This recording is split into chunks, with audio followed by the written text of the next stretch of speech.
Bismillah. Assalamualaikum warahmatullahi wabarakatuh.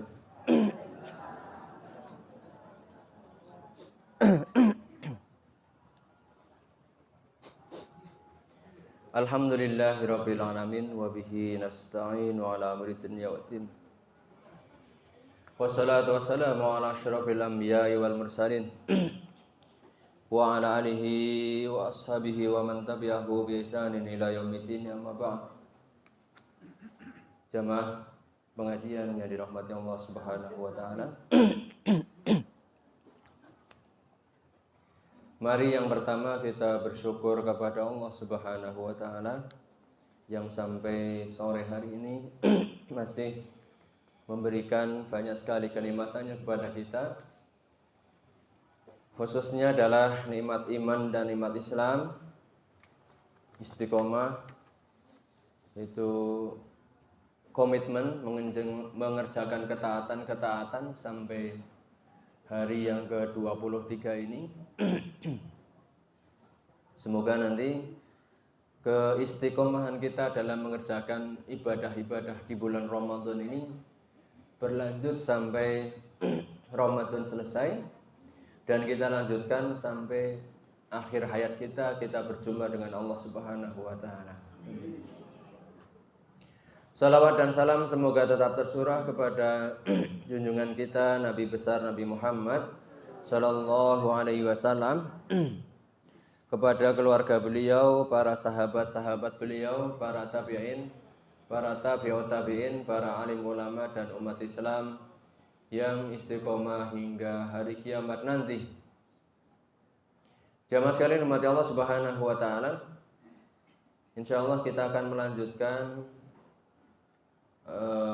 yang kemarin sudah saya sampaikan di subuh pagi ya, kuliah subuh, tentang bagaimana kita bisa meraih kehidupan yang penuh dengan berkah.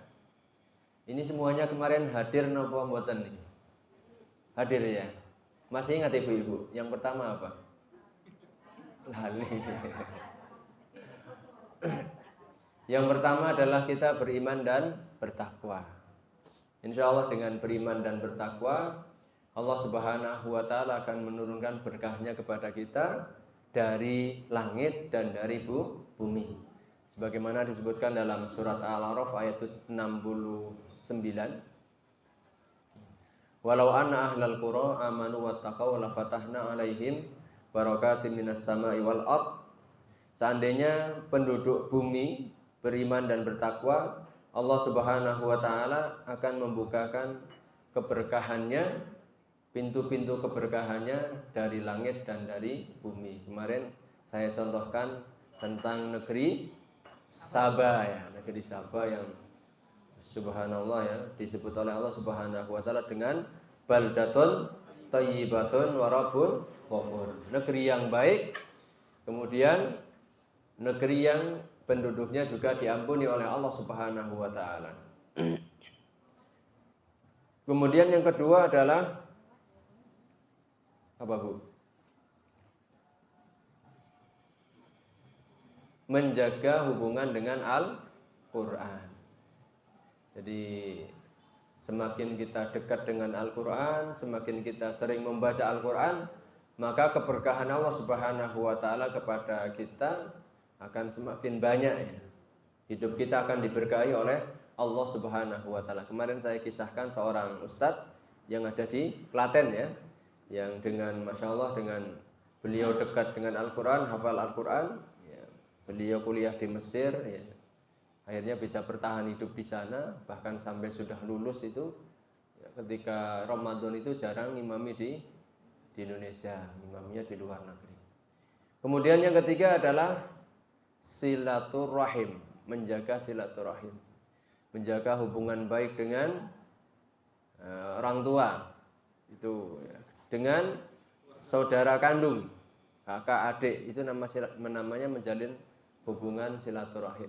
Dengan paman bibi, bukan ipar ya, jadi kakaknya ibu atau adiknya ibu, kakaknya bapak atau adiknya bapak, itu kan paman bibi gitu ya.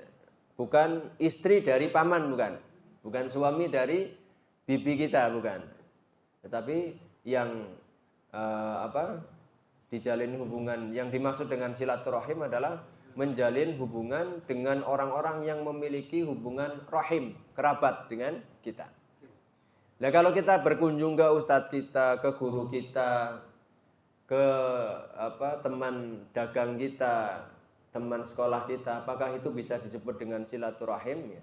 Secara umum di Indonesia memang sudah disebut dengan silaturahim. Tetapi secara makna bahwa Allah Subhanahu wa taala akan memberikan man sarrahu ayub fi rizqihi wa yunsha'a fi umurihi falyasil rahimah. Barang siapa yang ingin diberkahi hidupnya, yaitu dilancarkan rezekinya dan dipanjangkan umurnya, maka sambunglah tali silaturahim. Ini adalah menyambung tali silaturahim dengan orang-orang tadi yang memiliki hubungan kerabat. Atau hadis Nabi yang mengatakan la yadkhulul jannah qati'ur rahmin, tidak akan masuk surga orang yang memutus tali silaturahim. Itu adalah ketika seseorang memutus tali silaturahim dengan kerabatnya tadi. Kalau dengan teman sekolah yang tadinya akrab kemudian tidak akrab, itu tidak masuk dalam kategori hadis ini. Tetapi kalau yang tadinya dengan ibunya baik-baik saja, kemudian gara-gara urusan sepele, kemudian ibu tidak mengakui anaknya, anak tidak mengakui ibunya, nah ini yang diancam la yadkhulul jannah, tidak akan masuk surga orang yang memutus tali silaturahim, qati'ur rahmin. Maka kita harus menjalinnya. Dengan kita menjalin tali silaturahim, insya Allah hidup kita akan diberkahi oleh Allah Subhanahu wa taala. Jangan sekali-kali menyakiti orang-orang yang memiliki hubungan kerabat dengan kita, khususnya adalah orang tua kita, ibu dan bapak kita. Sebagaimana kemarin saya ceritakan tentang kisahnya siapa? Jamil Az-Zaini. Belum ya? Belum. Berarti saya tambahkan. Mau enggak ibu-ibu? Biasanya kalau nambah di mana-mana mau gitu ya. Tapi kalau nambah ceramah belum tentu gitu ya. Jamaah sekalian dimati Allah Subhanahu wa taala. Jamil Az-Zaini ini presenter kondang tahun 2003-an beliau sudah menjadi presenter. Artinya berarti beliau orang kelahiran mungkin tahun 75 atau 80-an lah ya. 2003 sudah dewasa. Saya aja masih kuliah 2003. Beliau sudah punya anak 3, cerita bahwa saya pernah diuji oleh Allah Subhanahu wa taala dengan ujian yang menurut saya berat sekali. Beliau cerita begitu. Saya dengar di ceramahnya, saya juga baca di tulisannya. Ya, sampai sekarang masih banyak ceramah dan tulisannya. Jamil Az-Zaini. Apa itu bentuk ujiannya? Istri saya hamil anak yang keempat, berarti anaknya sudah 3, hamil anak yang keempat, usia kandungan 8 bulan. Nah, itu kan sedang berat-beratnya Bu ya. Ya, terentang susah, miring juga susah, apalagi tengkurap gitu ya. 8 bulan gitu ya. Kena penyakit panas tinggi sampai hampir step begitu. Kemudian dibawa ke rumah sakit, sampai 3 minggu itu tidak terdeteksi penyakitnya apa. Jadi di lab sini juga sama, banyak tes laborat sudah dilakukan, tapi dokter belum mengetahui obatnya, sehingga ya susah, nggak turun-turun panasnya. Diobati pakai DB ya bukan DB, diobati tipes ya bukan tipes, kan gejala panas-panas begitu kan, nggak turun-turun.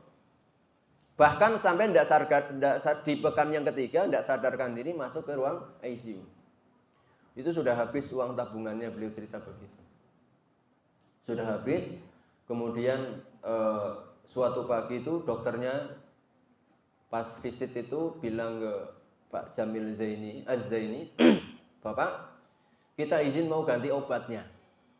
Lah Pak, tiap hari jenengan nyuruh saya beli resep, tak belikan, ya disuntikkan, ya diminumkan, tidak pernah minta izin, kok tumben-tumbennya itu minta izin. Karena obatnya mahal Bapak.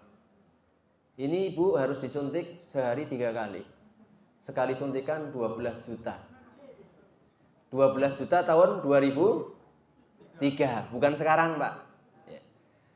Saya lulus 2007 kuliah, Ibu-ibu. Saya nikah tahun itu juga. Kemudian ketika saya ngontrak di rumah warga situ dekat Waru, ditawari oleh yang punya rumah, "Mas, kebunku tukunen. Semeternya 150.000." Itu tahun 2007. Nah, tahun 2003 mestinya lebih murah lagi. Artinya 15 juta itu sudah dapat kapling 10 kali 10. Ya.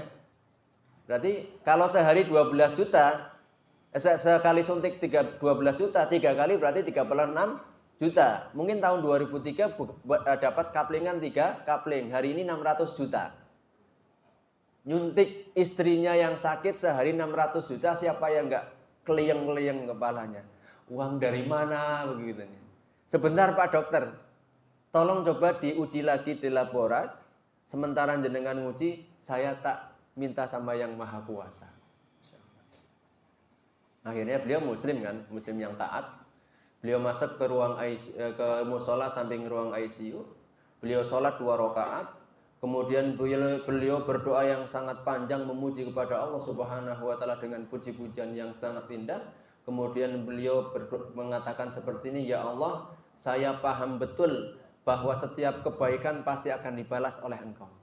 Dan saya juga yakin betul, mengimani seyakin-yakinnya bahwa keburukan juga akan dibalas oleh Engkau. Ya Allah, tolong tunjukkan kepada saya keburukan apa yang sudah saya lakukan sehingga Engkau menguji saya dengan ujian yang sangat berat ini." Terus setelah itu beliau tutup dengan hamdalah, dengan sholawat. Kemudian setelah itu merenung. Itu seakan-akan di depannya itu ada layar komputer, diputer flashback kehidupan dia dari kecil sampai hari itu. Ada satu yang mengganjal. Sebuah peristiwa di mana beliau mengambil uang ibunya senilai 125 rupiah. Nggak dapat gorengan hari ini. 125 rupiah. Hari ini gorengan 2003 Bu ya. 1001 malah ya, bukan 2003 ya. Tapi tahun itu berarti beliau sekitar tahun 80-an, berarti usia SD-nya 125 itu udah banyak. Dan ngambil uang 125 rupiah itu bukan tanpa alasan. Beliau ceritakan bahwa keluarga kami keluarga yang miskin. Sudah 3 bulan ibu saya belum bayar SPP. Bolak-balik saya dipanggil oleh bagian tata usaha. "Mil, Jamil, kamu sudah nunggak 3 bulan. Kan malu." Akhirnya pulang sekolah gosek-gosek di kamar bawah bantal nemu uang 125 rupiah. SPP-nya saat itu 1 bulan 25 rupiah. 3 bulan berarti 75 rupiah. Yang 50 rupiah untuk jajan. Jadi, dan ketika ibunya tahu uang itu hilang, marah besar bapak-bapak. Marah besar. Karena melihat ibunya marah, beliau nggak berani ngaku habis nanti ya. Anak kecil kan lihat ibunya marah begitu luar biasanya, beliau nggak ngaku. Makanya saya terapkan pola kepada anak-anak saya untuk mengetes kejujuran mereka, jangan marah dulu. Dan mereka selalu tanya, "Abi marah nggak kalau saya ngaku?" "Nggak." Ya udah, kalau sudah ngaku sudah, begitu aja. Nanti marahinnya lain waktu gitu, jangan hari itu. Iya, hari itu nggak usah marah. Nanti marahinnya ketika ada momen pas. Artinya bukan marah ya, nasihati dengan penegasan. Kalau saat itu kita ngasih anak nasihat dengan penegasan sedikit tegas saja, itu dikira marah. Karena posisi mereka sedang diadili. Tetapi kalau dalam kondisi santai, kita dudukkan mereka, "Nah, tidak boleh begini." Dengan kata tegas, mereka menafsirinya, memahaminya, Abi sedang ngomong serius, bukan sedang marah. Tapi kalau hari itu tak tegas sih, wah, katanya tadi nggak marah, itu marah gitu kan. Ya, begitu. Jadi saat itu nggak berani ngaku karena melihat ibunya marah luar biasa. Setelah ingat itu beliau akhirnya ngambil HP-nya, telepon ibunya, dan ibunya sedang di rumahnya menjaga anak-anaknya 3 yang masih kecil. "Ibu, gimana kabar ibu?" "Alhamdulillah sehat. Anak-anak semuanya sehat. Sudah mandi, sudah makan, sudah, kamu nggak usah mikirin anak-anak dan ibu, kamu pikirin istri kamu biar sembuh bagaimana. Ibu pernah ingat enggak? Dulu pernah kehilangan uang 125 rupiah. Ibunya diem. Setelah itu, "Mil," nadanya tinggi, "saya enggak akan pernah melupakan itu. Semoga yang manggil kualat, yang ngambil kualat, yang ngambil kualat." Karena gara-gara uang 125 rupiah, saya dipermalukan di depan orang banyak, uang itu sejatinya mau untuk bayar utang, giliran penagih utang datang, uangnya tidak ada. Saya dipermalukan di depan orang banyak. Semoga yang ambil kualat, yang ambil kualat, yang ambil kualat. Di seberang sana Jamil sambil megang nelpon, memejamkan mata, banjir air matanya, nangisnya tambah terus. Ya Allah, ternyata ini mungkin dosa. Setelah mengolah emosinya, kan mesti bergejolak gitu Bu ya. Kemudian setelah mengolah emosinya, setelah mengatur emosinya, setelah sudah stabil, bisa ngomong lagi, Bu, tahu nggak yang ngambil siapa? Nggak tahu. Yang ngambil saya Bu, yang ngambil saya. Saya minta maaf Ibu, saya minta maaf. Nanti kalau pulang saya mau sungkem sama Ibu. Saya mau sungkem sama Ibu. Ibunya diem lagi. Beberapa waktu kemudian ngomong lagi, ya Allah, saya ralat. Semoga yang ngambil uang saya tidak kualat, tidak kualat, tidak kualat. Karena yang ngambil itu anak laki-laki saya maafkan. Masya Allah. Setelah itu Jamil Zaini itu bahagia tapi masih sedih karena ternyata sesuatu yang menurut beliau waktu itu remeh, efeknya luar biasa dalam kehidupan. Kemudian setelah itu selesai, dialognya selesai, kemudian masuk ke ruang ICU di mana istrinya sedang dirawat. Dokter-dokternya langsung menyalami dengan wajah yang berbinar, Pak selamat, penyakit istri Bapak sudah diketahui, ternyata infeksi pankreas. Sudah dikasih obat, nanti kalau panasnya sudah turun, kita lakukan operasi ke anak Anda yang ada di dalam kandungan. Subhanallah. Gara-gara ngambil uang 125 rupiah, Allah uji dengan ujian yang sangat luar biasa. Jenengan ngambil berapa Bu? Pas waktu kecil itu ya. Alhamdulillah nggak pernah begitu ya. Jadi artinya di sini kita jangan sampai menyakiti orang-orang yang sudah berjasa kepada kita. Salah satunya adalah kedua orang tua kita. Kita tahu betul bahwasanya ridallah fi ridal walidain wa sukhtullah fi sukhtil walidain. Kita tahu betul bahwasanya ridho Allah itu bergantung ridhonya orang tua, dan murkanya Allah bergantung kepada murkanya orang tua. Seorang anak yang menjadikan orang tuanya marah, murka, entah itu sengaja atau tidak sengaja, maka ada kemungkinan hidupnya akan dipersulit oleh Allah Subhanahu wa taala. Banyak dosa-dosa besar yang dilakukan oleh manusia, tapi kadang-kadang hukumannya ditunda di akhirat nanti. Tapi dosa yang namanya satu dosa durhaka kepada orang tua itu sering disegerakan di dunia. Para ulama meriwayatkan seperti itu. Ada seorang anak muda tinggi tegap sedang mukuli seorang parubaya, dipukuli plak plak plak plak. Enggak ada yang melerai, cuma nonton.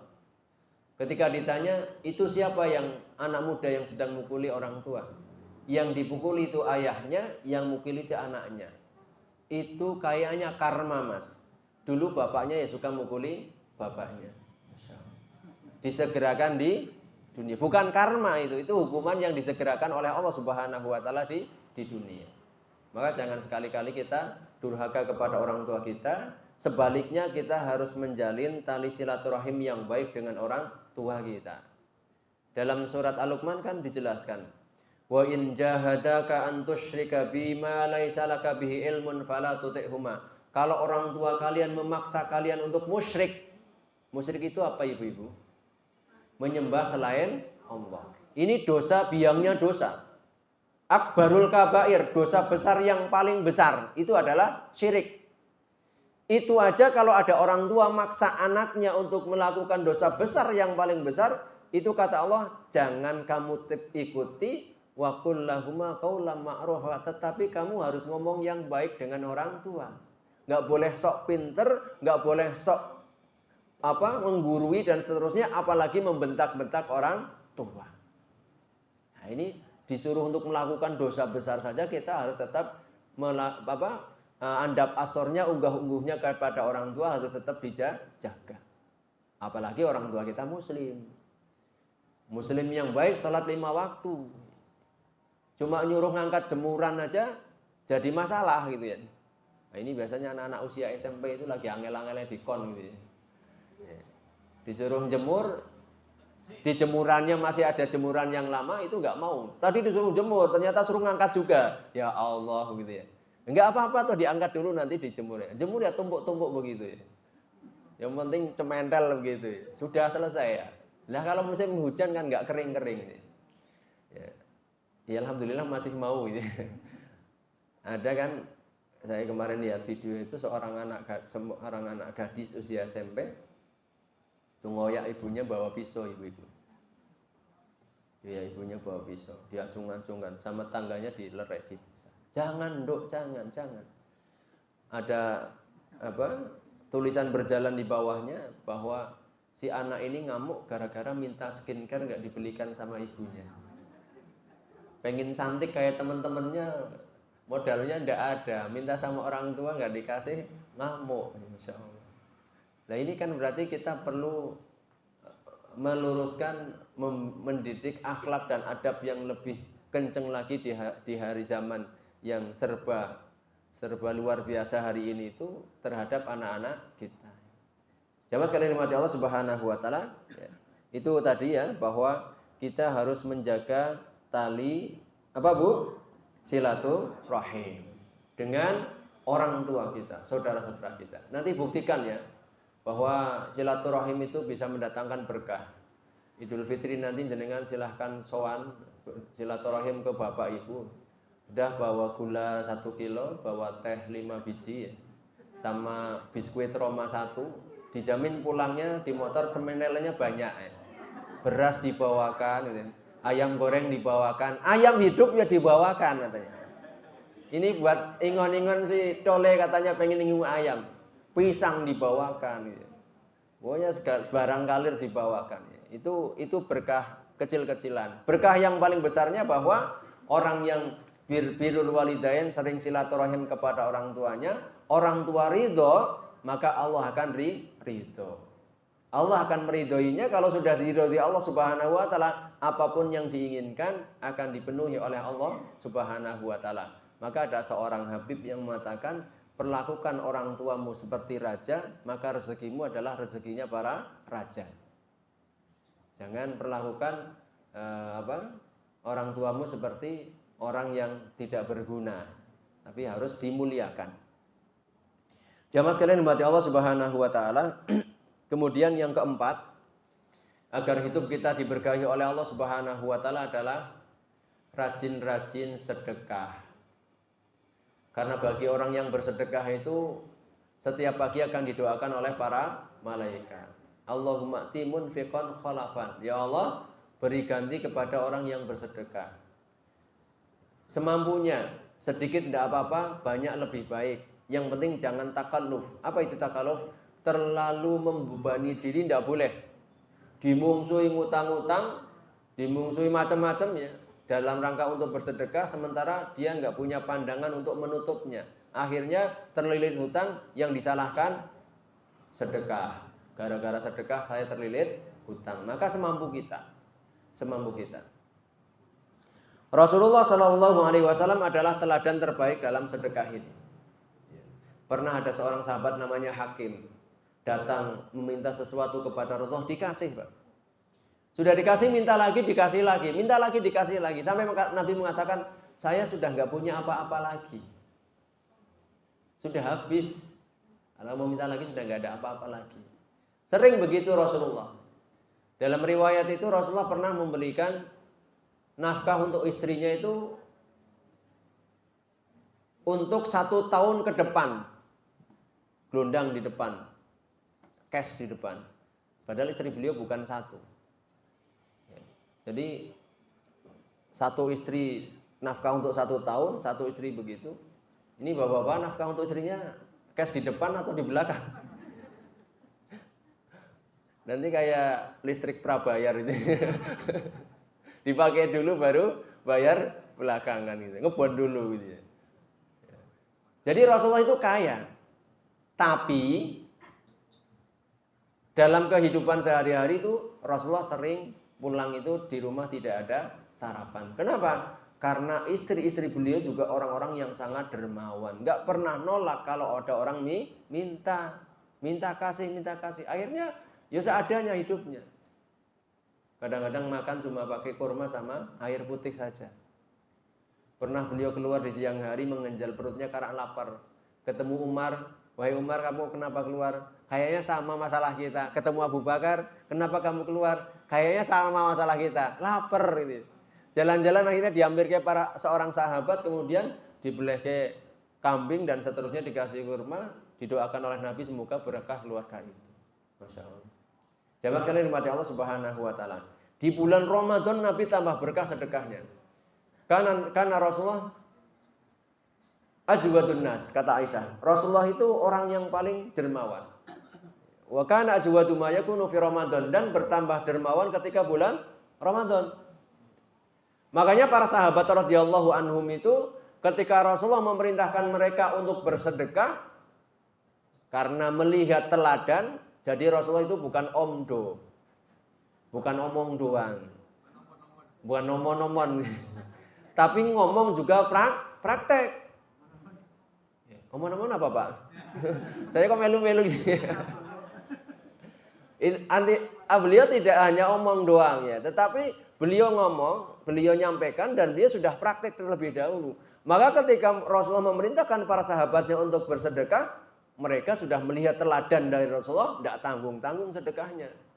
Pernah suatu waktu Rasulullah memerintahkan para sahabat untuk bersedekah karena Rasulullah akan menghadang pasukan Romawi yang akan menyerang Madinah. Dan ini pasukan negara adidaya. Jadi kan kayak ceritanya Ratu Bilqis begitunya. Jadi Ratu Bilqis itu sama tentaranya, menteri-menterinya aslinya tidak boleh untuk datang ke Sulaiman. Tapi Ratu Bilqis mengatakan, wahai menteri-menteriku, kalau sebuah negeri sudah diserang oleh musuh, itu kalau kalah menjadi hina. Maka mending kita sowan ke Raja Sulaiman. Lah Nabi Muhammad juga strateginya sama.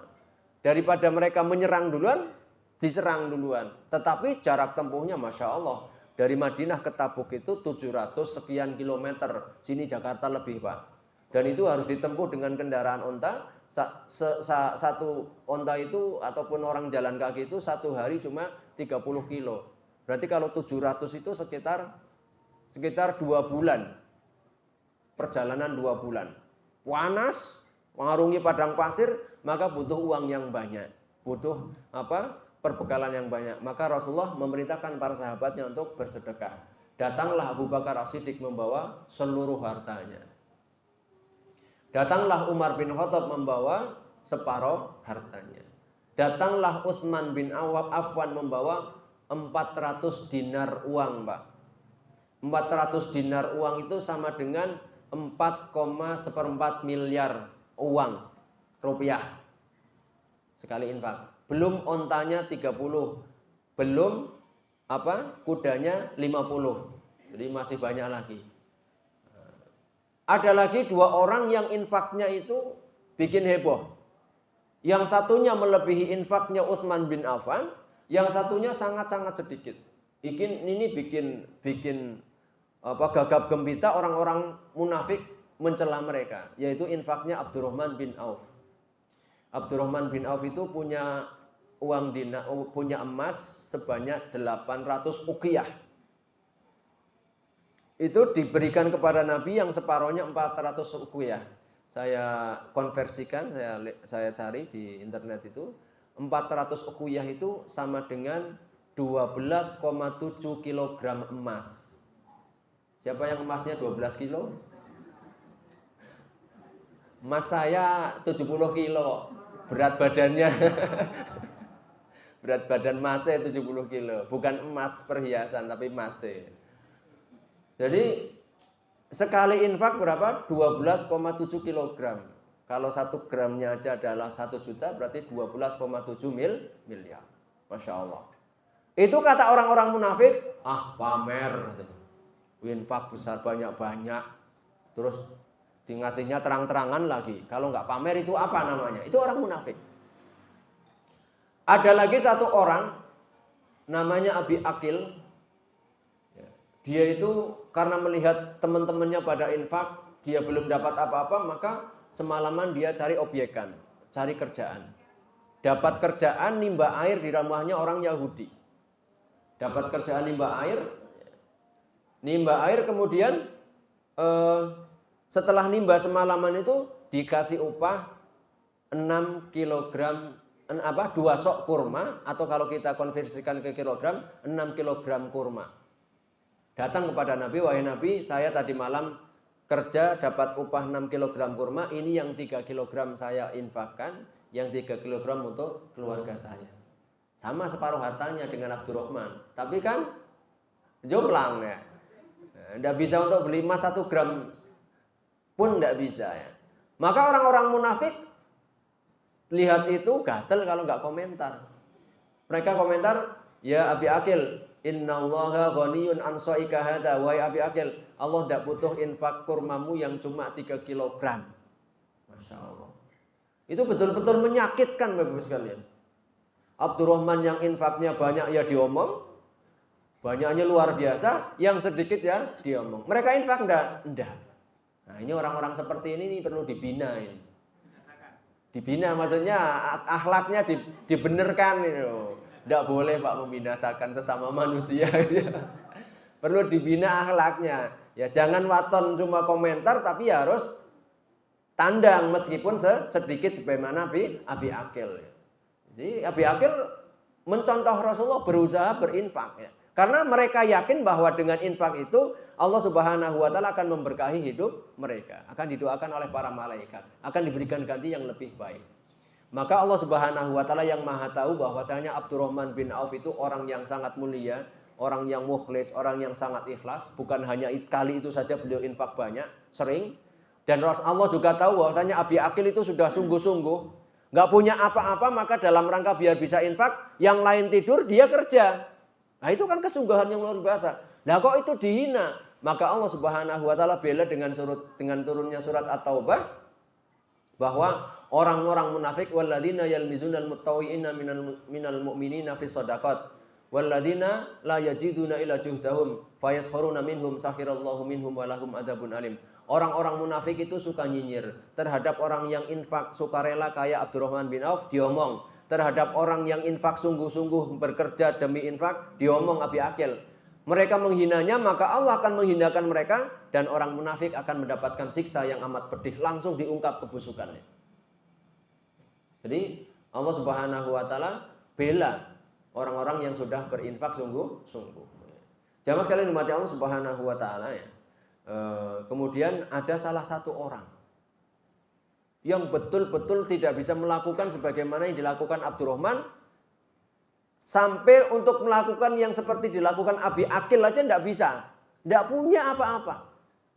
Itu menemui Rasulullah, kemudian karena tidak memberi apa-apa, tawallau wa a'yunuhum tafidu minad dam'i hazanan alla yajidu ma yunfiqu, dia pulang sambil berderai air mata karena di dalam hatinya sedih sekali, tidak bisa andil untuk membantu Rasulullah Shallallahu Alaihi Wasallam dalam memperjuangkan agama Islam. Nangis Pak.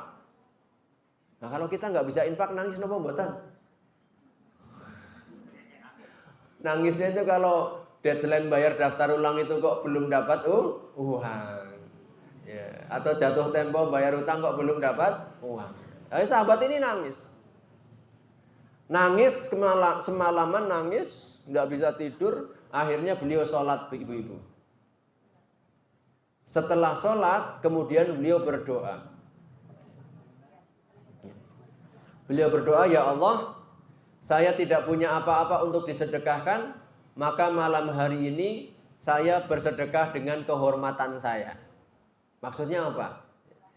Maksudnya bersedekah dengan kehormatan saya, maksudnya adalah, ya Allah, kalau ada teman-teman kaum muslimin yang pernah menyakiti saya, maka saya halalkan, saya sedekahkan itu semua. Karena dia tidak bisa bersedekah uang. Ditutup doanya dengan hamdalah dan sholawat, kemudian istirahat tidur. Di pagi harinya ketika Rasulullah SAW berkumpul dengan para sahabatnya, beliau bertanya, man yatasaddaq bi'irdihil bari'ah, siapa yang tadi malam bersedekah dengan kehormatannya. Masya Allah. Kata Ulbah, namanya Ulbah. Kok Rasulullah bisa tahu? Oh ya kan ada malaikat Jibril. Rasul tanya lagi, Siapa yang tadi malam bersedekah dengan kehormatannya? Akhirnya angkat tangan, saya wahai Nabi. Didekati oleh Nabi. Qad kubilat shadaqatuka wahai Ulbah. Sedekahmu telah diterima oleh Allah Subhanahu wa taala. Sedekah dengan apa Ibu-ibu? Dengan kehormatan, dengan menghalalkan, dengan memaafkan seluruh kaum muslimin yang telah menyakiti dirinya. Itu diterima oleh Allah Subhanahu wa taala. Artinya apa? Artinya tidak ada istilahnya kita tidak bisa melakukan sesuatu untuk Islam dan kaum muslimin. Kalau kita tidak bisa bersedekah harta, maka ada doa-doa yang bisa kita langitkan di sepertiga malam yang terakhir untuk kebaikan kaum muslimin, baik yang ada di Indonesia maupun ada yang di luar Indonesia, seperti untuk saudara-saudara kita di Palestina ya. Khusus ini mumpung bulan Ramadan, doa-doa kita mustajab diijabahi oleh Allah Subhanahu wa taala, baik di malam hari maupun siang hari, karena di siang hari dakwatus shaim kata Allah, doanya orang yang sedang berpuasa itu mustajab. Maka doakan saudara-saudara kita di Palestina biar mereka segera ditolong, diberi bantuan oleh Allah Subhanahu wa taala, diselesaikan urusannya, diselamatkan dari segala macam mara bahaya. Nah, kalau doa saja tidak mampu, sedekah uang tidak mampu, padahal punya harta, tenaga juga nggak bisa, doa juga tidak mampu, mungkin kita segera segera memeriksa hati kita. Jangan-jangan hati kita sedang sakit. Kalau sakitnya badan, bisa minum antangin bisa. Kalau sakitnya gigi bisa Panadol sembuh. Ya. Kalau sakit kepala minum Baygon. Minum Oskadon bisa sembuh ya. Tapi sakit hati itu obatnya susah, Bapak sekalian. Maka jangan sampai hati kita kalau sudah sakit berlarut-larut dibiarkan, segera diobati. Sholat 5 waktu dikerjakan, baca Quran dikerjakan, sholat tahajud, berkunjung ke orang-orang soleh dan seterusnya. Karena apa?